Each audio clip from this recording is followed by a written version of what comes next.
fitting.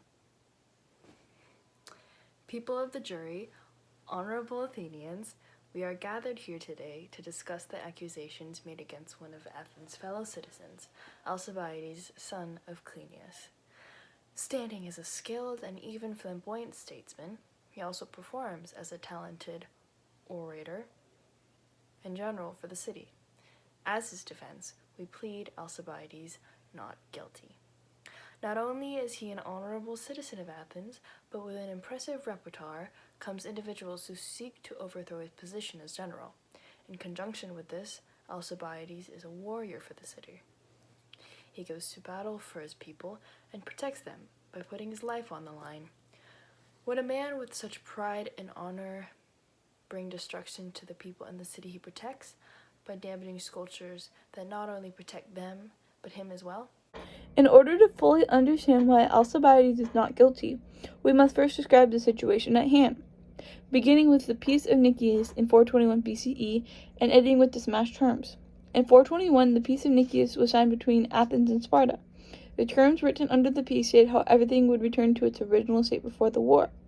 The Spartan allies, however, were not exactly thrilled towards the given terms, and neither was the defendant, Alcibiades. Because of this, in 420 BCE, Sparta decided to send representatives to negotiate the terms. Alcibiades was able to convince the Athenian assembly to get Athens to sign an alliance with Argos.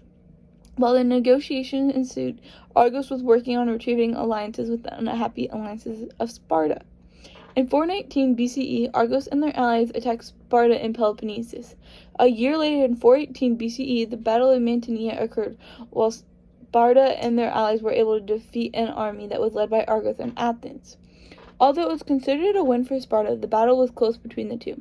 In 416 BCE, Athens conquered the island of Melos by killing their men and enslaving their women and children. Soon after, we received a plea of assistance from our allies in the city of Segesa, Sicily, who were being wronged by the Syracusans.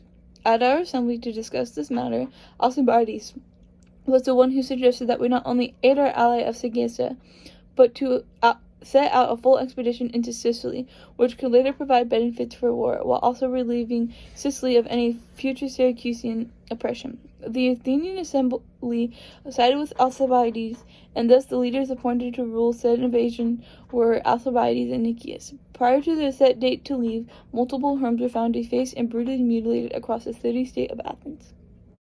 Alcibiades was soon accused of the Herms mutilation and is now the one being prosecuted for it. Yet reasoning suggests that the mutilation of the Herms would prophesy a bad omen for the upcoming travels, such as the Sicily expedition that proposed by Alcibiades. Why would Alcibiades attempt to dissuade the very expedition he saw possibility of major success in and suggested himself? It would make more sense that the crime would be a deed of those who opposed the expedition, perhaps the Corinthians, who Syracuse was a colony of, who wanted to prevent the capture of its own colony. Additionally, recall that Nicias was heavily against it as well. He believed the project to be too big of an event to conquer. Even so, he was appointed to lead the invasion he stood against alongside the man who opposed his opinion, Alcibiades. After reconciling with the decision made against his own wishes, Nicias then suggested what would be needed in battle. Then, one night, while preparations were underway, the defacing of the Herms ensued. Although Alcibiades is the one being prosecuted for the heinous crimes, Nicias was the one who was against the invasion in the first place. Wouldn't it make more sense for Nicias or any of these other characters to plot against the invasion and do something drastic in order to prevent the departure, rather than Alcibiades to do so, since he was in favor of it all? With our enemies seeking to disrupt our military and framing our generals within it, Alcibiades should be refrained from serving Athens with a guilty verdict. Alcibiades' power in his beauty and persuasion allows him to gather many admirers. Combined with the bravery he showed as a young soldier during the campaign of Potidaea, wherein he distinguished himself, Alcibiades has the complete ability to lead and inspire our armies as an inspiring general. It would be a grave mistake to remove such a man from leading the soldiers of Athens, especially considering the prospect of war. To reiterate, Alcibiades has his enemies. There are those out there who desire his demise, and this desire is enough to make others falsely accuse him of such a heinous crime. Alcibiades is a warrior of Athens, a man who seeks the well-being for his people, not their destruction.